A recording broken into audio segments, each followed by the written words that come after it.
Falkirk, and I've been very kindly invited to run this session through Falkirk's Apple Regional Training Centre for you today.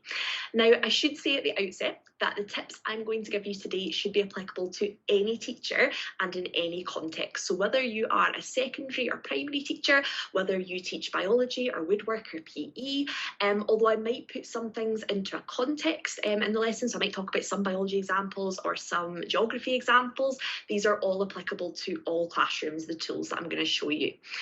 Now, you may be attending this session because you want to get to grips with your teaching device, or so that you can go out and transform learning within your classroom, or it might be that you just want some extra ideas and tips and tricks to be able to reduce your own workload, or to make sure you're using your iPad to the most effective way it can be used.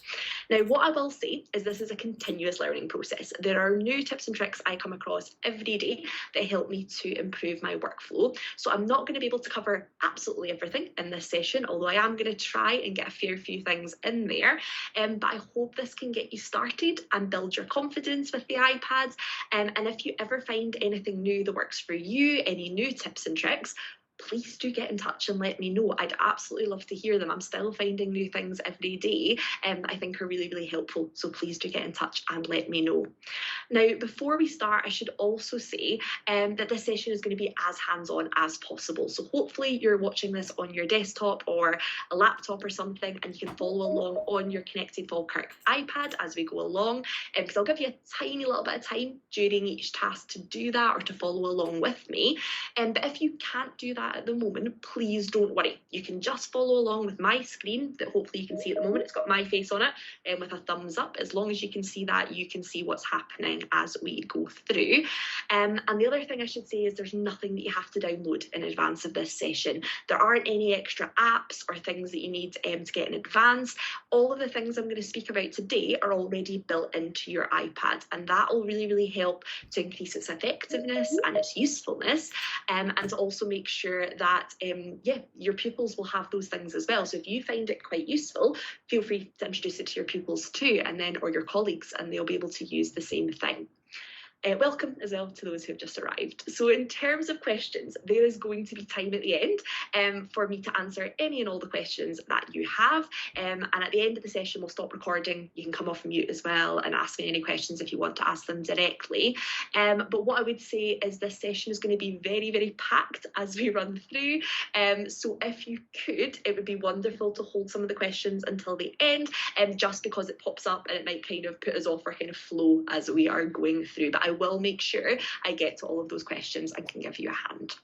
Another thing, as I've mentioned already, we are recording this session, so there is no need to sit down and jot down all the notes as we're going along. I will go quite quickly. It's a wee bit of a whirlwind tour, so please don't worry. At the end, we're going to give you a quick little Google form for some feedback, and on that Google form, I will ask for your email address, and if you give me that, I will send you the video, hopefully by tomorrow morning, and it means that you've got this and you can watch it back at your own pace and go through. So please don't worry about trying to write loads of things down. So today, what I'm going to do for iPad 101 is give you some tips and tricks in 3 main stages. So how to set up and personalise your iPad in the first place, some tips and tricks you can use when you're planning a lesson, and then some great features and tools that you can also use during your lessons with your classes, and some ideas of how they could be implemented as well.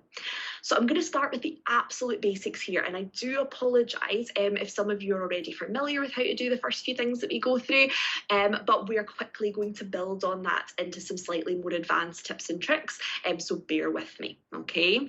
So let's get started by personalising your iPad. So it may be that you got your iPad quite recently, maybe you're a probationer, or it might be that you've had it for a little while but you haven't had the time or maybe the know-how to personalise it in a way that works best for you. So the first thing we're going to do is we're going to look at personalising our home screen and our dock. So if you're following along with me on your iPads, we want to be on our home screen at the moment, okay? Now the reason I wanted to show you how to personalise this is it allows me to work faster. I don't need to search for the apps I use most often, and everything can be really neatly organised. I like being quite neatly organised so that I can find stuff quicker, and that means that I'm not wasting time. So first, let's look at how you can organise these apps on your home screen. So if you take one finger and you tap any app that is on your home screen. So you just hold your finger on top of it. So I'm going to hold my finger on Sketchy School, and it's going to come up with a menu of various different things. Now, they're going to be different depending on which app you have chosen to tap.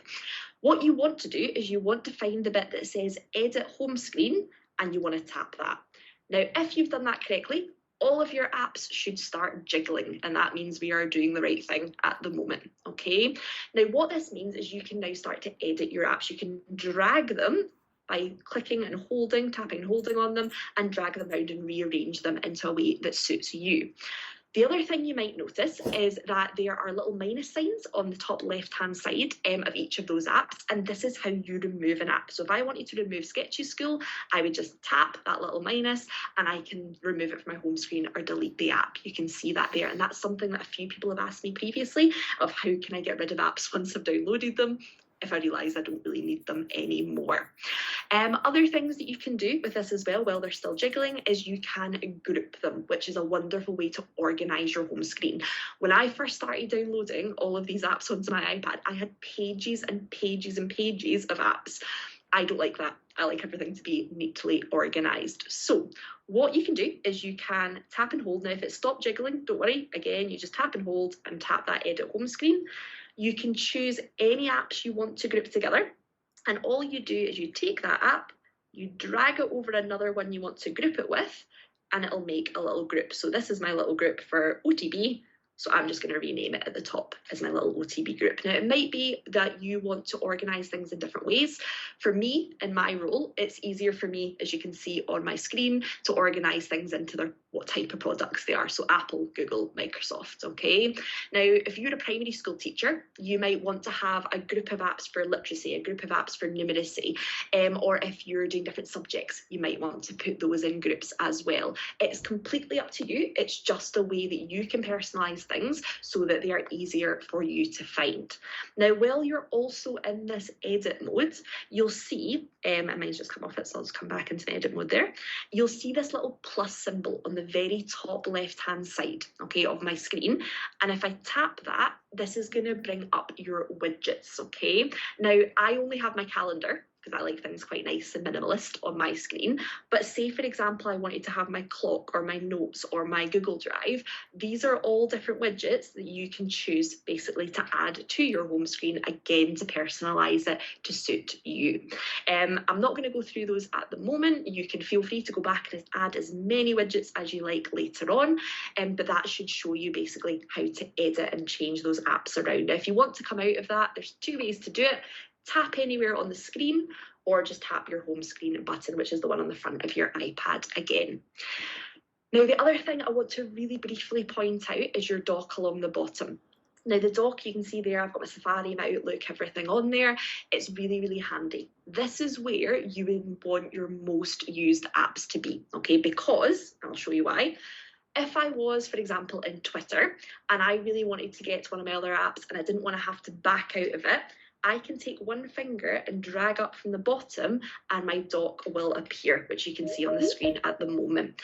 Now, that is a really, really handy thing, and you can only do that if your ones you use the most often are on that dock at the bottom. So the way to get things onto your dock is just the same way we were just doing before. Tap and hold, tap edit, and then just drag down and onto the bar, any of the ones that you want. Now, there's a maximum of 13 different apps that you can add onto that bar at the bottom. It gets very, very small. You can decide which ones work for you, and the same the other way around. If there's ones that you won't use that are at the bottom, just drag them up and out, and it means that you've gotten rid of them. The other thing you might notice is there's a wee line on my dock right at the bottom. So between books and Keynote on mine, there's a little line there. Those ones on the right-hand side are your most recently used apps. So I've most recently opened Teams and Keynote. That's why they're there. And again, that's quite a handy wee thing that anything you've opened the most recently will be there for you after. Now, I'm aware that your iPad potentially could be pretty blank at the moment. Maybe you haven't downloaded many apps yet, or it might be that you have downloaded apps, and yeah, you should be able to see my screen at the moment, Miss Baird, so it might be that you're in the different view, so you might want to try and change that over, so you should be able to see my screen at the moment. Now, as I said, your app might be a little bit blank, or your iPad may be a little bit blank at the moment in terms of apps. Now, because we are using managed Apple devices, we can't just go to the App Store, okay? So what we need to do is we need to go to our app portal. So the app portal is right below books on my screen here. It's the little blue tile with the white dots. And if you tap into that, you are going to be shown lots of different basically apps that you can download and use. Now, the apps that are here are the ones that your school have decided are the ones that they think are the most useful to you. Now, for those who can't see my screen, if that's an issue overall, what I might do, I might stop sharing and reshare then, just to make sure if that's kind of the problem. So no worries, just give me 1 wee second. Bear with me, and hopefully this will help. So you should see my face now, hopefully. And if I share my screen again, hopefully everyone can now see my screen at the moment. If not, you can let me know in the comments, but hopefully that's helped to solve that. Now, a lot of the stuff we've been doing so far, don't worry, again, I can send you a video where it's been recorded after. I'm glad that sorted it. Thank you, Miss Baird. So what I was talking about was the app portal. So the app portal was that little blue tile. Now, hopefully most of you have used it before, okay? But the app portal basically has lots and lots of different apps that you can have. And as I said, your school will put them on. Now, if you are a one-to-one device, so you're in a secondary school or in a P6 or P7 class, then you can request apps for your staff devices and for your pupils' devices. And the way to do that is if you're one-to-one and you're in a secondary school, you're just going to contact your school technician. And if you're in a primary school and you're one-to-one, so you're P6 and P7, you can email Connected Falkirk for that. If you're a P1 to 5 teacher and you've got the 1 to 5 shared devices, then basically these have to be directly added. They won't have app portals, your pupils. So in that side of it, again, you're going to have to email Connected Falkirk to get those added. Now, with these, they're really easy to install. You can have a wee browse through the list. Anything that takes your fancy, you just tap on it and it'll give you a little description of what's happening, and you just tap install and that will install it onto your device. Feel free to go through this list at some point and find and try out some different apps for yourself. It's always that way, if you try it and you don't like it or you don't think it's going to be useful, that's fine. You can just remove it in the way I showed you before. So tapping and holding and then just clicking that little minus symbol and that'll get rid of it for you. So hopefully you can see how that would allow you to personalise your iPad to be able to suit you, okay? So now you can edit your apps that are on your home screen and your dock as well. Now, another part of the iPad that it can be personalised to suit your needs is the control centre, okay? So if you take one finger, if you are following along with me, and you place it on the battery on the front of your device, so the top right-hand corner, and you drag down, something like this should pop up. So this is your control centre. So just going through that one more time, one finger, drag down on the battery, and your control centre will pop up. Now, yours might look slightly different from mine. That's absolutely fine because I've personalised mine. You might not have yet, so we're going to do that just now. Now we're going to come back to a few of these different parts in context a little bit later in our session. But this is where you can do things like changing the brightness of your screen on your device. So you can see at the moment that little sunshine. I'm moving that up and down to change the brightness of my screen. Right beside that is my volume. So if I don't want to use the buttons, if we find that the case makes it a bit fiddly to do that on my device, I can just change the volume using the control centre at any time there as well. What we can also do here, and this is my personal favourite that I've just been using there, is we can use Do Not Disturb. Now, if you look on my screen at the moment, you see a little moon that's coloured in. Yours shouldn't be coloured in at the moment if you've not turned it on yet. And it says Do Not Disturb. Now, if you tap that, it'll say Focus on yours. This allows you to turn on the Do Not Disturb function on your iPad. Now, the reason I find this so useful is if I was standing up presenting in front of a class, or in front of you at the moment, what I don't want to happen is all of my notifications for Teams or Google Classroom or my Outlook email popping up, okay, in front of them. I don't really want them to see all of that, and it is distracting. So what you can do here is you can basically turn Do Not Disturb on, and it means that none of those pop-ups will come up for you. Now, the issue I've got, maybe the same issue that some of you might have, is that I sometimes forget to then turn it back off, and I do want my notifications at some point. So something you can do here when you come into it is there's the 3 little dots on the right hand side of do not disturb. If you tap that, it'll give you the options like setting it for only an hour or until this evening, or my personal favourite, until I leave this location. Okay, so if I tap for 1 hour here, that'll set my do not disturb till 5:15. So I'm not going to get any of those pop-ups coming in as I'm presenting to you. Now, while we're on your control centre, I am going to point out AirDrop. Okay, so AirDrop is an amazing feature in the iPads. If you've not used it already, please do try this out, okay, and over the next week or so. So it's a way for you to send files directly to a different iPad or to another Apple device without having to send it through emails or through things like Google Classroom or Teams. So if you want to send a file really, really quickly to a pupil or a group of pupils, or you want to send something to yourself but on a different device, this is the quickest and easiest way to do it. So let's make sure that it's turned on, because this is the bit where it usually goes wrong. So basically what you want to find at the moment is the AirDrop symbol. Now it looks like either a pizza with a slice that's been taken out of it, which is on the top there, or it looks like a kind of upturned Pac-Man, okay? So it's right beside the airplane and it's right above Bluetooth and Wi-Fi. Now, if you're following along with me in your control center, if you tap that, you're going to get these 3 options. Now, what you always want to make sure is that this is set to everyone.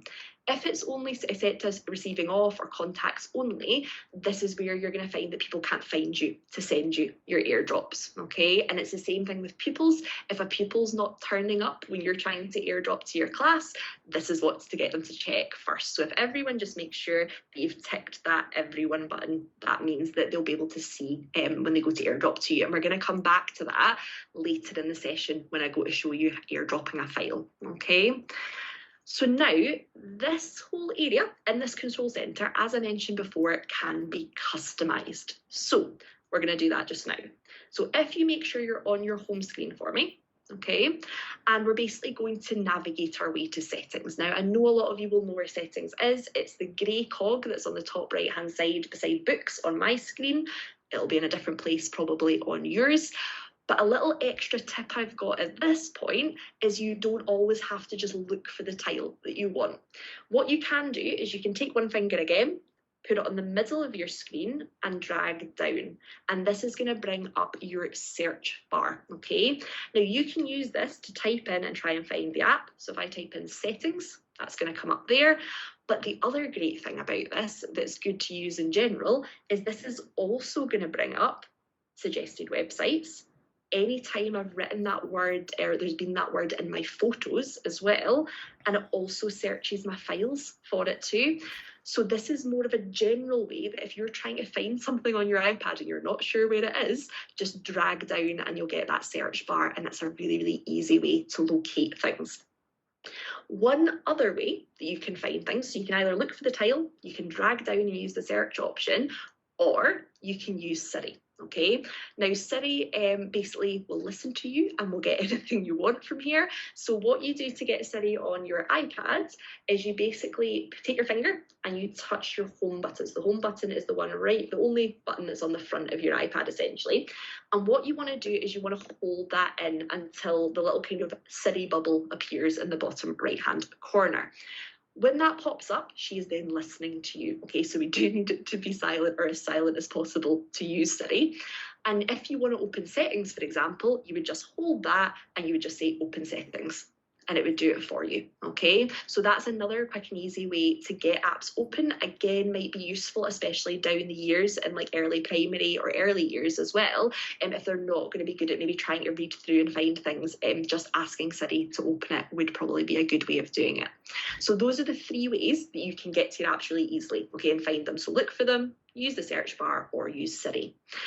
Now, every person's different. I'm a search person. I love using search, but it's completely up to you. What I'd like you to do for me at the moment is I'd like us to navigate into settings so that we can personalise that control centre. So if you find settings, whatever way works for you out of those 3, and just open it up for me at the moment. Now, when we are in settings, there is so much stuff here that I'm not going to have time to talk about, but we want to go down on the left-hand side to just below general where it says control center. So settings, control center, okay? And when you get to control center, on the right-hand side, you're going to see this type of screen, okay? Now, the stuff at the top, everything that's got a red minus beside it is something that you already have within your control center. So that bit where you drag down from the battery. If you want rid of any of those things, if there's things there that you don't think you're going to use, feel free just to tap that minus symbol and that's going to get rid of them from your control center there. However, the exciting bit is all the things that you can add that are below that. So if you scroll down, anything that's got a green plus beside it is something that you can add into your control center that you might want to use. Now, there's so many things here, I could spend the entire hour just speaking about them. I don't really have time to go through them, but this is something you can definitely go away and play about with in your own leisure and find out what works best for you. But hopefully, as I've been speaking there, you've been tapping plus and tapping minus and trying to add those things that will work best for you. Now, at the moment, that's us personalised, our control centre, hopefully. And what we're going to do is we're just going to back out of that now. So again, just tapping your home button, going back onto the home screen of your iPad. So we've personalised our iPad and you can go back and change those things at any time. So you can put things into groups, you can move stuff onto your dock, and you can add things to your control centre as well at any time that works best for you. And if you find that the way you work is changing, feel free to do those at any time. What I want to move on to now is giving you some helpful tips for when you're planning your lessons, okay?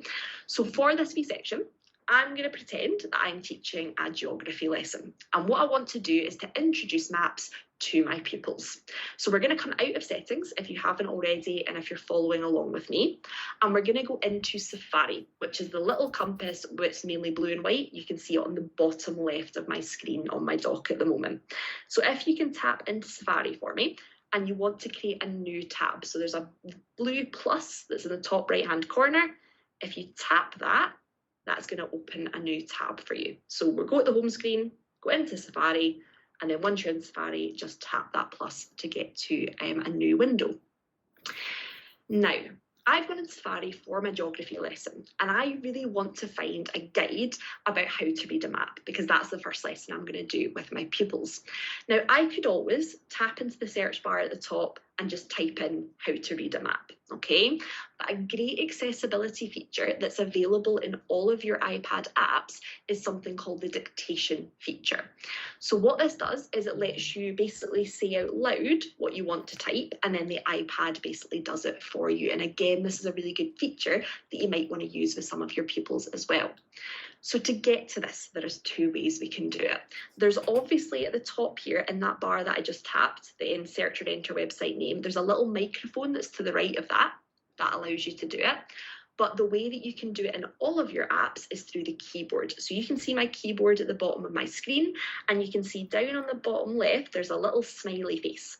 Right beside that is a microphone symbol. Now mine's greyed out because I'm currently screen sharing with you. So unfortunately, I can't use it at the moment, but yours shouldn't be. If you tap that and speak to your iPad, whatever you say should then go into that search bar at the top. So what we're going to do is we're all going to search for the same thing, just to keep us together so that you can see exactly how to use these features that I'm going to run through with you. So what I'm going to do is I'm going to give you 15 seconds or so in a wee minute. You're going to tap that, okay, so tap that little microphone, and you're going to tap enable dictation if you've not used it before. And all you're going to say to it is you're basically going to say, I think what we're going to go for, how to read a map. Okay, so how to read a map is what we want to search for here. Okay, so I'm going to give you 1 second. I'm going to be quiet so that it doesn't pop up on there. If you tap the microphone and just say how to read a map.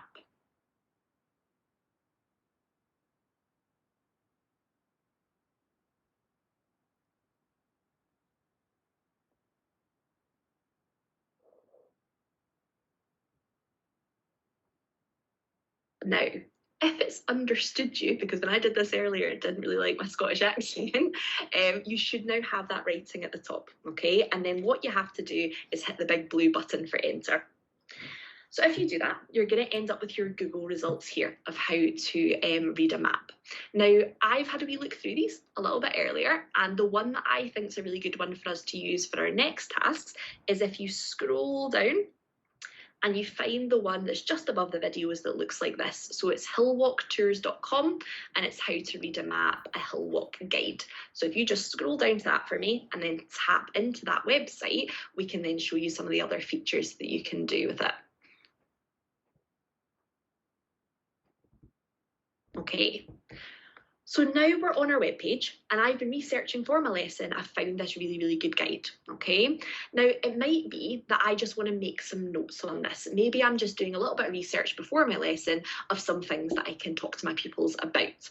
Now, if I want to make a note, I don't want to have to back all of the way out of Safari and go and open a note and then start writing loads of stuff in it and then have to go back and forward, okay? One feature that's really, really good, quite a new feature, is something called Quick Notes. So all I need to do to get my Quick Notes up on any app I'm in at the moment is, again, just take one finger, go to the bottom right-hand corner of your device and drag up towards the middle of the screen. So I'm going to do that one more time. So one finger, bottom right-hand corner, and just drag up. And then this should open this little Quick Note, okay, which is here. Now, this is my favourite thing for the last few weeks. What you can do in this is you can tap on it and type. If you have a stylus or an Apple Pencil, you can draw into it as well, but it's not taking me away from my app that's in the background. I can also touch the little bar that's at the top of it and drag it around my screen so that I can see the other parts that I really want to see within there. So it's a really nice, easy way to just take a quick note on something and then just tap done and it'll disappear off of your screen. Now, the other thing I really like about this is that it picks up the link to whatever website you're on if you're in Safari. So at the moment, you can see it says add link, www.hillwalktours, etc. I'm really bad at forgetting what websites I've used, and I know my pupils are as well. When I've asked them to do research tasks and I've told them, right, you have to go in and you have to copy the URL, all that kind of stuff. So if I go to the top, I say to them, oh, you've got to go in here and you've got to copy and you've got to paste. That really confuses them, okay, a lot of the time. With Quick Notes, I can just tap that add link button, and there we go. In my note, it's got the link to the website I was using, and underneath that, I can write some notes on this. Okay, so notes on how to read a map, and I can do all my notes there, okay? And the great thing I find with this too is I can actually go between different tabs. So I had another maps thing that I opened earlier. So if I go on to this one, how maps work, when I change the web page behind the quick note, it picks it up. So you can see now at the top, I've now got science.howstuffworks, and I can now add that link as well into my quick note. So you can see how you can keep a track really, really easily, and that saves so many steps of having to copy and paste and do all of those types of things as well. So I hope that's something you might not have seen before that you might find quite useful with it.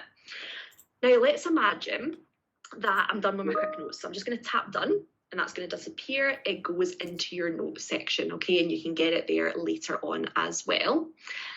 Now, we've done that, we've taken some notes, but actually now I've thought about it, and if I go back to my How to Read a Map website, it might be good if I could actually just send this entire page to my pupils, okay?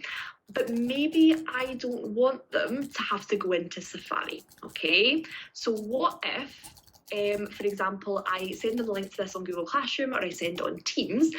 I worry that my pupils might go off track. They might get the website link for how to read a map, and they might go on to cool math games, for example. I think we've all been there.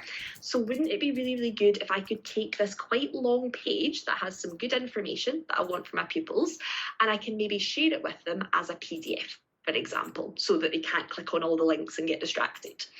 So a lot of you are probably already familiar with this screenshotting tool on your iPad. So when you find something you'd like to take a screenshot of, for example, maybe I quite like this graphic at the top here, what I would do to take a screenshot is I would basically put one finger on the bottom, okay, so the bottom bit down here, on the home button, and I would also put one finger from a different hand on the top, okay, at the power button. It's fiddly, but if you tap both of those buttons at the same time, you'll end up taking a screenshot of that. okay?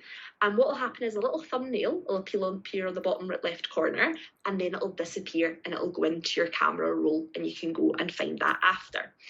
Now I'm going to set you a task for me.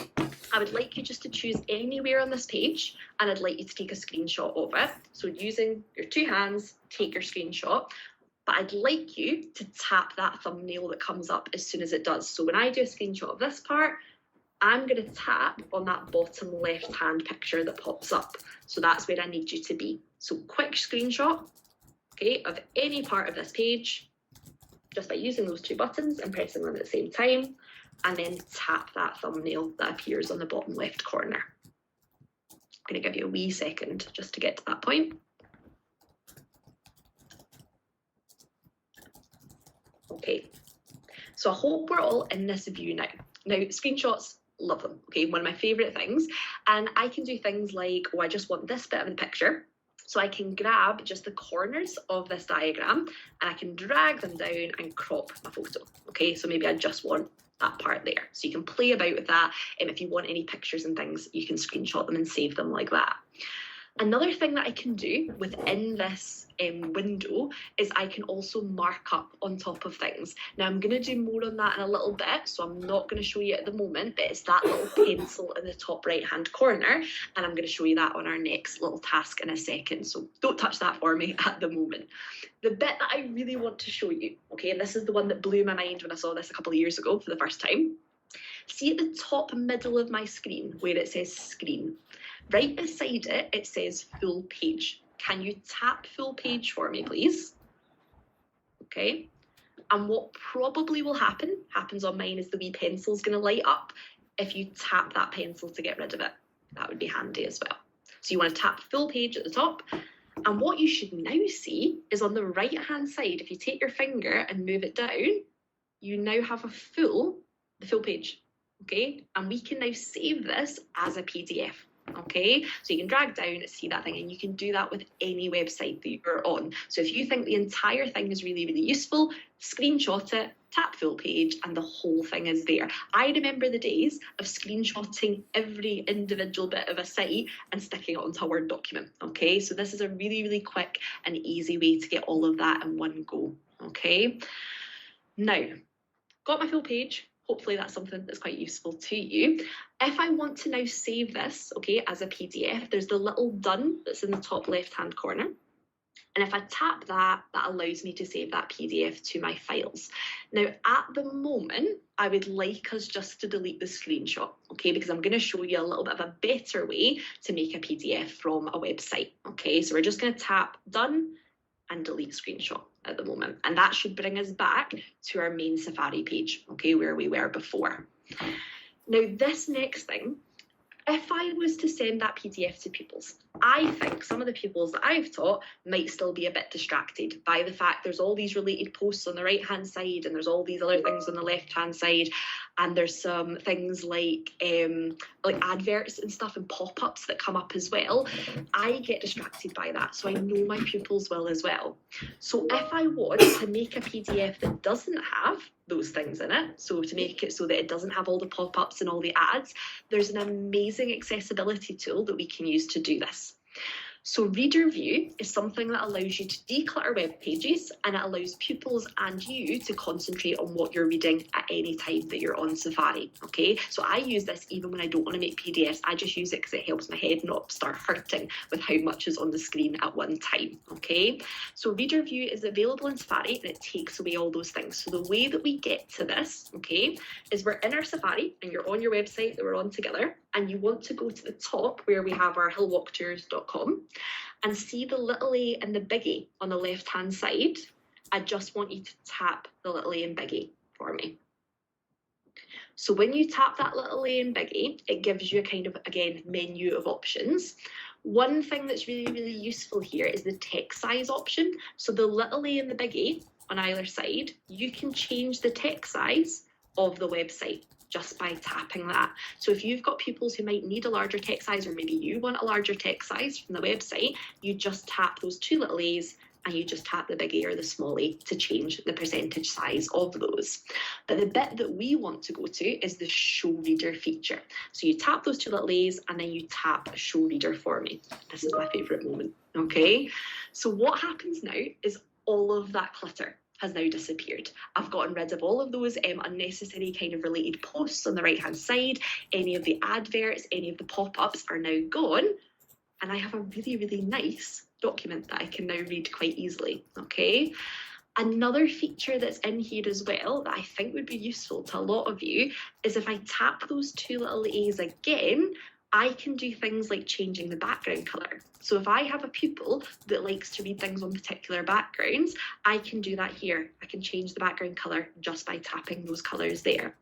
I can also not only change the text size again, so maybe I want it a bit bigger or a bit smaller, or I can change the font. Now, I'm not a fan of Comic Sans, okay? But if there's a particular font that you like to read in, or that some of your pupils like to use, or it's easier for them, if you just tap that font section, you can change that to whatever font you like. So I think this is something that's built in that not a lot of people know about, that is a really, really useful tool to make sure that we can basically read those websites and things a little bit easier. If you want to go back to the original website, you just tap Hide Reader and that'll take you straight back to the main page that you were on before. But now that I'm in reader view, okay, and we're staying in reader view for the moment, I think my map guide now looks a lot better for my pupils, okay? So I want to now share this version with my pupils rather than the one I got from the screenshot before. Now, what I want to do is I want to go to the share button. So where I was up the top, where I had the hillwalktours.com, on the right of that is a square with an arrow going up the way. That is a really important button that we are going to use a lot in the next kind of 20 minutes or so. So we're going to tap that share button, okay? And there's loads of options here. But the option I would like to show you is markup. So you're going to tap that share button and you're going to scroll down and you're going to look for that little pencil that I mentioned earlier, the one that says markup beside it. Can you tap that for me, please? And it should take you into this view, okay? Now, it might be that your pencil is down in the right-hand corner, okay, like that. And if it is, you just tap it to open it. It's most likely going to be your toolbars at the bottom, okay, down here as well. I'm imagining that I've decided I want to use this PDF with my class, but maybe I want to draw their attention to particular areas within it, because maybe it's quite a few pages long, or maybe there's some words or some parts of this that they don't need to know, that I think it's maybe a bit silly then not to point that out to them. And I can use the markup feature to be able to do that. And markup's available on lots of stuff across your iPad. Anytime you see that little pencil, it means that you can basically annotate or draw on top of it. Now, don't worry, you can do all of this with your finger. If you've got an Apple Pen or you've got a stylus, amazing, but I'm just going to do everything with my finger at the moment. It makes it simpler. So what you want to do is you've got all these tools at the bottom. So I've got a pen, I've got a highlighter, rubber, ruler, different colours. You can try things at your leisure. One thing that my husband really liked, because he's left-handed, is the fact that you can actually drag this just by tapping the top of it to the left-hand side of the screen, to the top of the screen, or to the left-hand side of the screen to move it out the way, depending on how you write and how you kind of use your iPad. It can go wherever you'd like it to go. I quite like it being on the right. Now, let's imagine I am looking at this PDF and I think the bit on topographic maps is the most important bit that I want to draw my pupils' attention to. So I'm going to tap the highlighter on the right-hand side, and if you tap it again, you get lots of extra kind of options. You can change the thickness of the line, you can change how dark it is as well. And I'm just going to highlight, using my finger, that part, because I think that's really important. It might also be that road maps is not something I really want them to focus on. So I'm going to tap my red pen now, and I might just put a score through that so that my pupils know that's not something they have to look at, okay? So that is something you can do. You can go through the whole PDF, you can add annotations. I've done it before where there's maybe been some wording that I don't particularly like. I'm a biology teacher, they have to word it in a very particular way, their answers, but it's a really good document apart from that. So I've just added my re-annotations on top of that as well. Now, once I've marked this up, okay, I probably want to save it for my iPad for later, because it's probably not happening that I'm doing this in front of the kids, right? So to save this for later, you again go to that share button, very important button. So that top right-hand corner, if you tap share again for me, And down the bottom, it says save to files. So if you ever want to save something, share, save to files. That's the way we get to it. So that wee folder with save to files, I'd like you to tap that. And what happens is it basically brings it up, and it brings up the different places you can save it to, which I'm going to move on to in a wee second. But the last thing to show you here is you can rename the file just by tapping it, because at the moment, I'm not going to know if I go into my files and I see Savari 29th of September. I'm probably not going to know what that is. Okay, so always rename your files, make sure they've got a good name and they're stored in the correct place so that you can come back and find them again later. Now, this leads me very nicely onto looking at files. You don't have to save that to your iPad if you don't want to, and you can just cancel, okay, and cancel again, and done, and you can delete it if you want at the moment. What we want to do now is we want to talk about files. So if you can go back to your homepage again, home screen, just tap your home button, and that'll get you back there. My next top tip involves files, okay, and cloud storage. So files is a really, really important thing on your iPad, and it's often underutilized as well. The first thing I want to briefly mention is portable hard drives. Now, don't get me wrong, I absolutely adore my portable hard drive, but I have had issues with it in the past. I know too many people who have broken theirs and lost years of work, which is extremely heartbreaking, okay? Now, I know that I would be heartbroken if that happened to me, so I've moved very much towards using cloud-based systems, okay? So remember that if you save something to a cloud, you can access those files from anywhere, from any device, at any time, and most importantly, they are going to be safe. And a lot of the time, there is more storage space available on those cloud-based things than there is on a hard drive that you carry around, okay?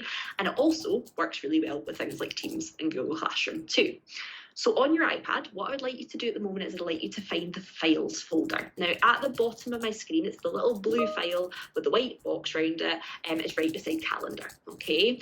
If you tap into files for me, you can use Siri or use search bar, whatever way you want to, but if you can go into your files, what you should see on the left-hand side is you should see the different options you have for file storage. On mine, I have my iCloud drive and you're on your iPad. So on your iPad are things that are physically stored on your iPad. It's not the best place to save things, okay? Because if you save things on your iPad and you forget your password and your iPad gets wiped or you lose your iPad, that's going to go along with it. What we really want to save things to on your iPad is your iCloud drive or things like OneDrive and Google Drive, which you can see on the left-hand side of mine just now. Now, if you don't have OneDrive or Google Drive and you would like them, what you want to do is you tap the three dots on the top left-hand corner, and then you tap Edit Sidebar, okay? Now, Edit Sidebar then gives you the option to toggle, okay? So I can toggle these different ones on and off, and that means whenever I go to save a file, those options will be there for me. Now, if you find that you want to use OneDrive or Google Drive and it's not currently on that list, what you need to do is you need to download those apps individually. So you need to download the OneDrive app from your app portal, and you need to download the Google Drive app, and you need to log into them first. So log into those individual apps and then come back into files, and you should find when you edit the sidebar, those are going to be there for you as well. And what that means is when I do go to save things, okay, so for example, if I just go into my photos, and I go to save this screenshot I made earlier. So again, I'm going to go to share button at the top. I'm going to go down to save to files button, and then I'm going to save it. You can now see there my four options. Okay, so that's in my file storage, and I can save things there for later. Okay. Now, what if I want to use information in my lesson that is not available online? Okay, so maybe we have found all our stuff, our guides and things online, we've got those ready to share with our pupils, wonderful. But what I maybe want to do is I maybe want to use something in my lesson that's on paper. Okay, so let's imagine this piece of paper is a worksheet that I made years ago, don't have a file of it on my laptop or on my anything essentially that I can use digitally. One of the best features I found on iPads in the last few years is being able to scan. Your iPad is a scanner. Long gone are the days of you having to find the massive photocopier in the school and scan things in and email them to yourself and then go in and try and find it and save it, etc. Your iPad can scan for you, okay? So to do this, what you're going to do is, if you've got a piece of paper handy, brilliant. If not, don't worry. You can just watch what I'm doing on the screen instead. And what you're going to do is you're going to go into your Notes app. So Notes is right at the bottom of my dock there. It's the one that's like it looks like a note with a yellow kind of header on it. And I'm going to tap into my Notes. And I'm going to tap the top right-hand corner where there's a little pencil and a bit of paper. So all I did there was go into Notes, tap the top right-hand corner, pencil, bit of paper, opens a new note for me. Once you're in Notes, you then want to find the little camera that's at the top and tap that. And then you have your option to scan the document, okay? So what you're now going to do is you're going to tap scan document, and I'm going to stand up a wee second, so apologies, my face is going to disappear. And what I'm going to do is I'm going to switch this on to manual, just because I prefer it on manual. And all I'm going to do is I'm going to hold this over my piece of paper, okay? And I'm going to focus it and things. Obviously, I'm kind of standing for that at the moment. And I'm just going to tap that circle, and it's going to take that picture, okay, for me. Now, that just looks like a normal picture at the moment. But if I drag the corners to where I want them to make it a nice even page, and I tap keep scan, that's going to turn that into a scanned document for me. Now, the thing that I love about this is that it's only put it at the bottom. It's not saved it completely yet. So if this is a multi-page document, I can then get the next page ready, take another photo of my next page, do the exact same thing again, drag the ends until I've got that one ready where I want them, keep scan again, and that's going to add it as my second page. So this is a way for you to scan and make a full PDF of something, okay, that you want. And then all you do is tap save on the bottom, and there it is inside my notes. And just like before, you can go into that, you can rename it, and you can share it or save it to your files using that share button, okay? So that's a really handy way if you're wanting to basically collect something, some information that you have on paper that you maybe didn't have before, okay? Now, while we are kind of here, I'm aware of timing because it took everyone a wee bit longer to come on today. So what I'm now going to show you is just very briefly a couple of little accessibility features, okay, within here. Now, for this bit, I'm just going to ask you to watch me if that's possible, because I just know with following along it might take a little bit longer. And I'm just going to show you an extra little thing that I think is quite handy, okay? Now, if I went into my camera, and let's say I want to get some basically text that I can then edit, okay? So what I'm going to do is I'm going to take my just normal camera app and I'm going to point it at this bit of paper. And at the top right hand side, there's basically some writing with a bracket around it. That means live text. So if I tap that, it's going to take that information that's on the page and it's going to give me it as editable text that I can then do stuff with, okay? And this is something, again, that I found that people have found really useful, because if this is something I want to copy into a document, like a PowerPoint or a guide, or maybe, for example, I want to put it into an email or something, and I don't want to have to sit and type it all out, that wastes a lot of time, all I can do now is I can tap all of these words, and I can drag, and I can highlight all of this if I want, and I can copy and paste it, just by using my camera. Okay, and while I'm here, there's some really, really good accessibility features you can use on your iPad as well, using text. So this is things that can be used by you or your pupils. If there, for example, is someone in your class that maybe doesn't speak English as their first language, maybe they want to know what one of these words means. So maybe I'm going to highlight counselling, and I'm just going to tap translate. So I can tap the translate button, and that's going to translate that into Russian for me. I can change that into any language I want there. And that's an option in terms of translation, and you can actually translate whole paragraphs at a time using this. So if you've got a pupil that wants to translate something quickly, they can basically take their photo and then translate it like this. So again, that's the whole passage being translated there. Another option on that same menu that pops up when you highlight a word is to speak. So for example, what you can do is you can tap that speak button and it'll say the word out loud. Now, as a biology teacher, I found that so interesting, so useful. There's a lot of words we use that are really difficult to pronounce. So again, pupils can tap those and get the iPad to speak it back to them just by tapping that speak button. And the final one on this wee list that I really want to point out is the look up feature. So if there's a word that they want to look up a bit more about, so physiotherapy, I can tap look up, and that's going to give me a definition of it, and it's also going to give me some suggested websites and things as well for those words. So those are not just available when you take a picture of something, that's something that can be used on Safari, on any kind of app that you're in. You can use those features like translate and speak and look up as well. So it's something that's really, really handy. Okay. My last little thing I want to point out here is I just want to point out how you can help your workflow in terms of using multiple apps at once. Now, I don't know how many of you guys are on a desktop and edit the size of your windows so you can have them side by side. Or maybe you're really fancy, you've got 2 computer screens that you can use. I'm very, very jealous. And maybe you can basically do that and have like one app on one on the other. But you can actually do that on your iPad as well. So there's something called split screen. And if you've not used this before, it is really, really handy. Now, if you do want to follow along with me, you can.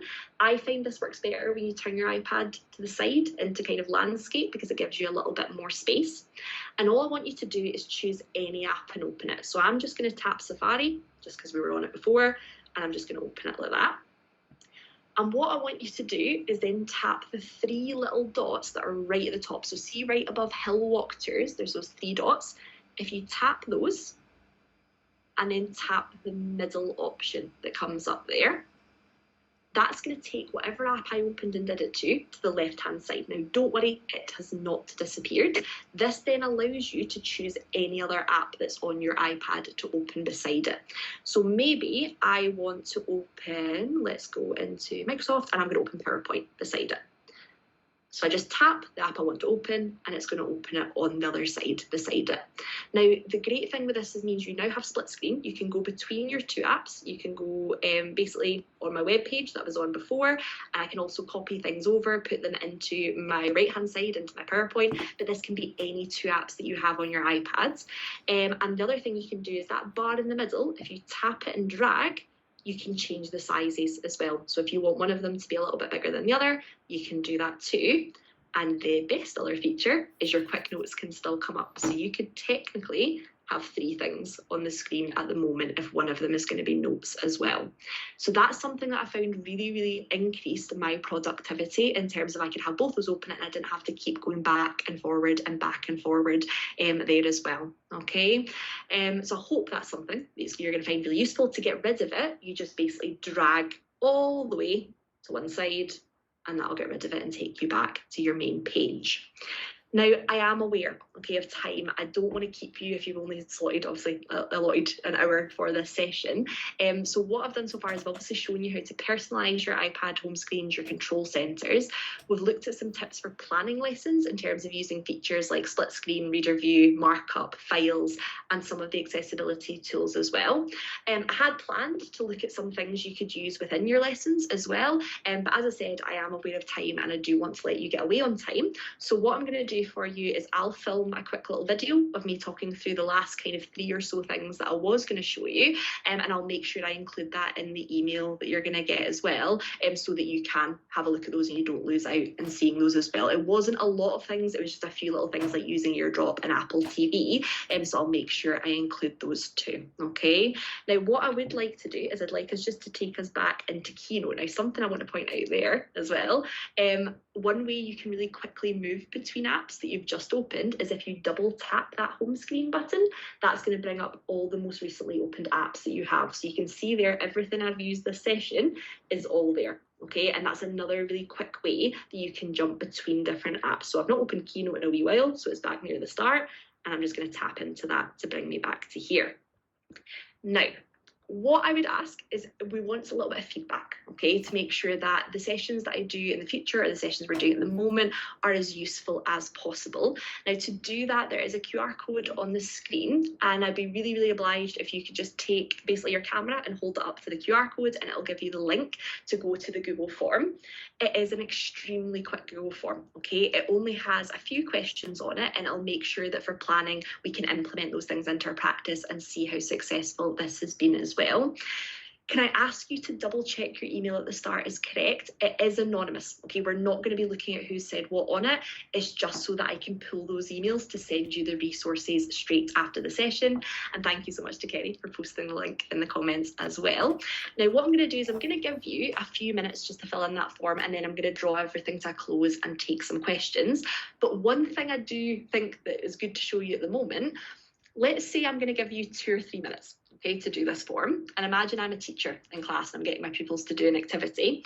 One of the best things from that control centre, and don't worry, that's going to come back in a second, if I drag down to my control centre again, there's the little clock symbol that's near the bottom.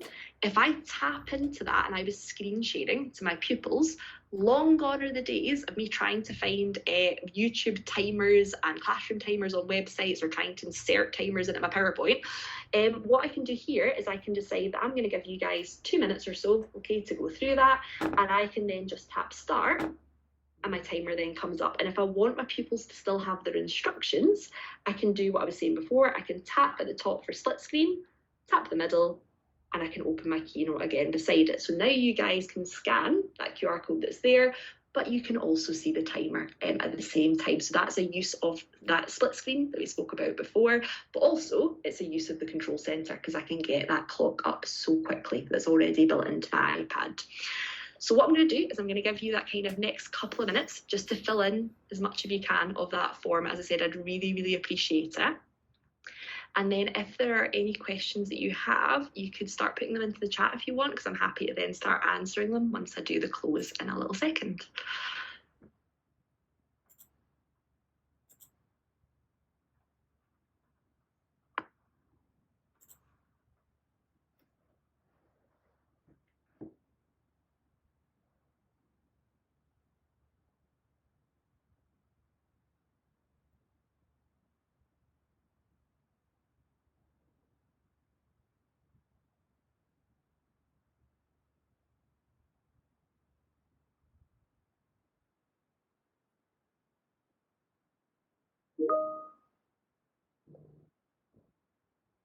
Of course, no bother at all. So with split screen, all you do, I'll just go back and show that one again.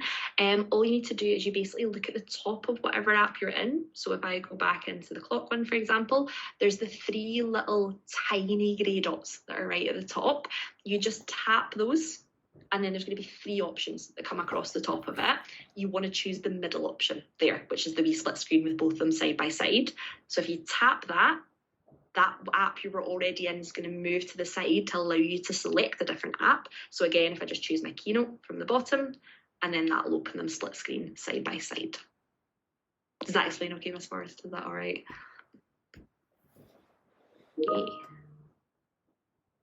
Now that is my timer up there, and I'm aware that you might not have finished, okay, doing that Google form. I would really, really, really appreciate it if you could finish it and send it in, just because it means I've got those emails as well that I can send all the resources to you after the session.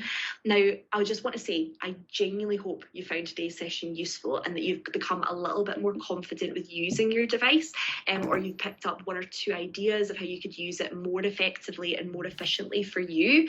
I know we covered quite a lot in that session, and I know there was the issues with technical stuff with WebEx, so I do apologise, and I know some of you arrived a little bit late because of that, but remember, we have recorded the session, so I will send that out to you in an email, and as I promised, I will make an extra little video of that last section that we didn't manage to get onto, so that I can send you both of those out after. And it also means that if anyone, we're going to post that on Twitter and stuff as well tomorrow and on YouTube, so if anyone you know didn't manage to make the session or might be interested in any of it, please feel free to send them the link or direct them to the YouTube channel as well. Now, the last little thing I'd like to do is I'd like to point out that if you're wanting to use your iPad for learning and teaching, and to find out more of the ways that you can do that for learning and teaching, we would really recommend Apple Teacher. So Apple Teacher is on the Apple Teacher Learning Centre, and you can go through lots of different wee modules on there. You can earn badges on things like the basics of your iPad or some of the core apps like Keynote and Pages and iMovie. So if you're interested in learning more about some of those apps, you can feel free to go to Apple Teacher and learn about those things and earn those badges. The one thing I would point out, if you're doing it, like the big warning sign says on the slide, you need to use your personal Apple ID if you're going to do that, not your connected Falkirk one. If you don't have a personal Apple ID, please don't worry. It's really, really quick and easy to sign up. I did one a couple of weeks ago, and it literally took me 2 minutes just to fill in the wee email, name, etc. To get one of those. And here in the next slide are some ways you can also keep up to date by following the Apple Regional Training Centre on Twitter, or through looking at Apple Teacher or Apple RTC hashtags. I also just want to take this moment, because I know we're 1 minute over time, just to thank you all again so much for attending today. I know it's a long day. I know we're near the end of a week. It's been very busy, so I do appreciate you taking the time out of your own time to come along to this and hopefully learn a little bit more from it. I hope that you've taken something away that's useful from this session, and if you have any questions at all, I'm going to hang around for a little bit. Feel free to stay and ask me any questions, or contact me on Twitter or through email. I'm absolutely happy at any point to hear from you all, hear how you're getting on, and you can let me know if there was any extra tips and tricks that you've got for me that I can use in the future as well. But if there's any questions, either stay behind or feel free to fire me a little email and I'll get back to you as soon as possible. But thank you so much for your patience today as well, and for coming along. And as I said, please fill in that little Google form, and it means I can fire everything over to you tomorrow. Thank you so much.